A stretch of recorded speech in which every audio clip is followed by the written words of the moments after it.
السلام عليكم، مرحبا بكم في قناة صوفيا صفوي للطبخ والحلويات. اليوم جبت لكم وصفة وهي القريوش الضفيرة بطريقة سهلة ومبسطة ومليح دركا، مع انه بقى ايامات معدودات لعيد الاضحى. حاجة خفيفة راكم تشوفوا في الشكل تاعو، وها ويزقرمش، ها تشوفوا فيه معسل من الداخل وخفيف.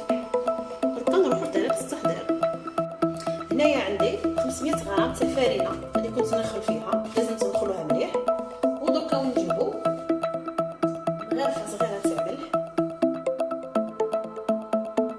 نحطو الغرفة تاع الملح ونزيدو عليها غرفة صغيرة تاع لافاني. اللي عنده لافاني تاع بودر يديرها، ولا كان عندكم اللي كيتان يديروها كيف نحطوها. ونزيدو غرفة صغيرة تاع خميرة تاع الحلويات،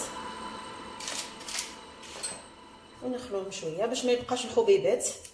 هكا نحطو تاع الملح بعدا.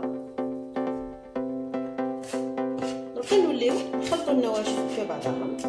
دركا نوليو هنا عندي 125 غرام تاع مارغرين، ذوبتها وخليتها تبرد. تقدروا ملي كان ما عندكمش مارغرين تستعملوا زبده، يعني كيف نوليو نضيفوها الخليط تاعنا.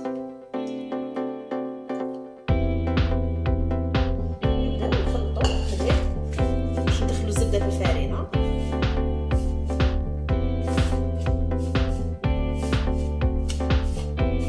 لازم نحكو بيدينا مليح باش يدخلوا في بعضهم مليح. دركا نوليو نجيبو بيضه، هذه بيضه كامله نخلطوها باش نوضنا نستعملو غير نصف بيضه. نخلطوها ونضيفو غير نص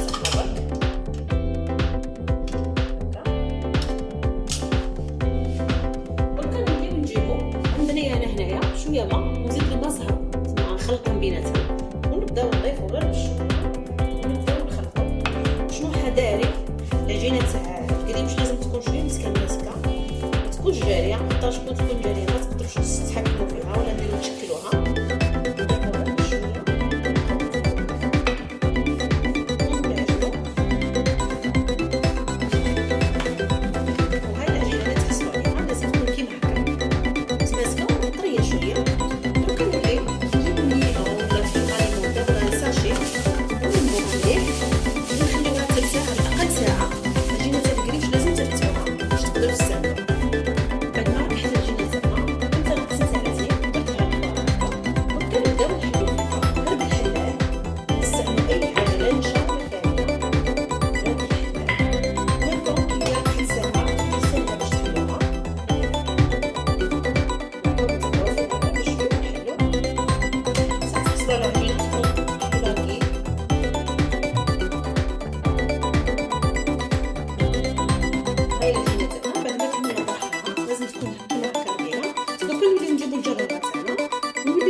هادو الزوايد نلموهم نحطهم في ساشي باش ما يشيخوناش. هاي العجينه تاعنا بعد ما ريحنا الزوائد انا خدمت بها يعني نص تاعها خدمت منه. دركا نجيبو ورقه كيما هكا، درت العرض تاعها 13 سنتيمتر، وشنو الطول نخليوه هكا مفتوح، وشنو على حسب العرض على حسب الحبه. حبينا حبه طويله بزاف ولا صغيره هذيك ترجعوا لكم. انا درت 13 سنتيمتر. نحطوها فوق العجينه ونبداو نقصوها.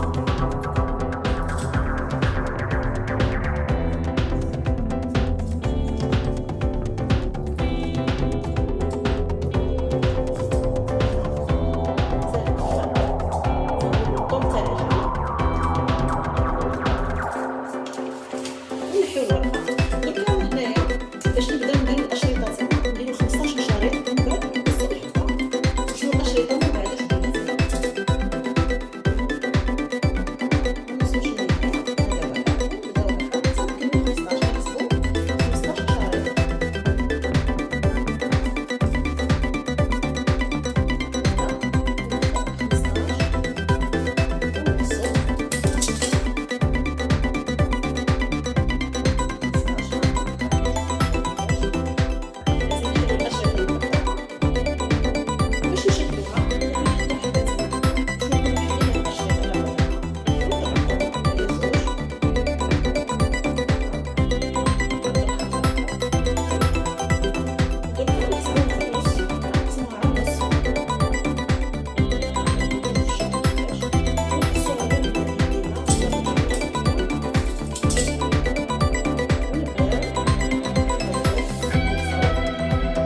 نكسروا الزيت ونحطوها حتى تسخن على النار الطبيعه، ومن بعد ملي كيلقاها سخنت الزيت نوليو نقصو ونجيبو الحبيبات تاعنا تاع الكريوش نحطوهم يتقلاو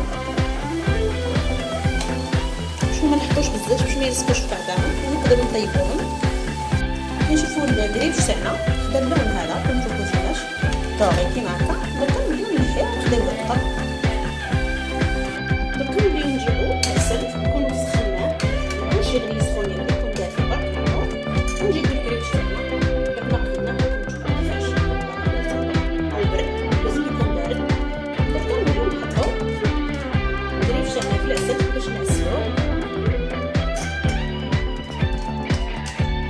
بداو يتشرب العسل. بعدها نوليو نحيوه من العسل نحطوه في صفايه كيما هكا ولا كاس ولا باش يتقطر العسل، ونجيبو الجنجلانيه تكون محمصه من قبل نديرو شويه من الخضره. هذا هو الشكل النهائي تاع الكريوش تاعنا، وهذه هي الوصفه تاع اليوم. نتمنى انكم تجربوها وتنجحوا فيها وتعجبكم، وما تنساوش انكم تدعموني وتشتركوا في القناه وديروا لي جيم، ومع اي وصفه حابين نديرها لكم تحطوها لي في التعليق وفي الوصفه القادمه ان شاء الله. والسلام عليكم ورحمه الله تعالى وبركاته.